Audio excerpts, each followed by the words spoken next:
Southern Africa is home to a very primitive fish with some extraordinary abilities. It's the lungfish, and while it has gills like any other fish, it can also breathe air directly using a modified swim bladder that acts as a lung. When water levels are high, this isn't so important, but the rains will eventually fail, and the constant burning sun will dry up all the water. Fish are left flapping at the surface as the waters disappear.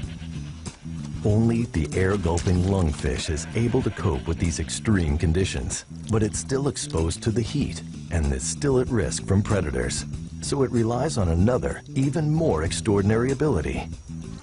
It finds a new, safer home buried underground, digging down by eating mud and pushing it out through its gills.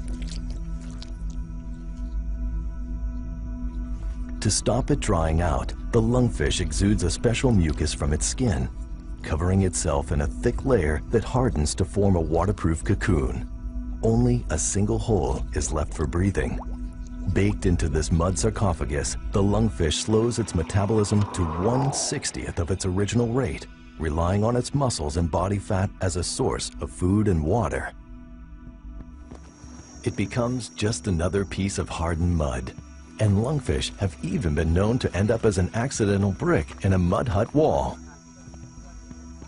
But this isn't the end for the lungfish. It can survive like this for an incredible 4 years. Eventually, it could end up poisoned by its own waste products. But in this case, the onset of the rains is its salvation. As the mud walls are washed away, the lungfish's hard mucus lining is softened. It's been 4 years since it last used its muscles, and they're very weak.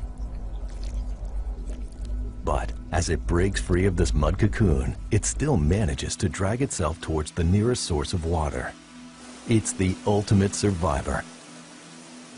And although it's underwater now, it'll soon be back in the mud, repeating the whole process again and again as the annual rains come and go.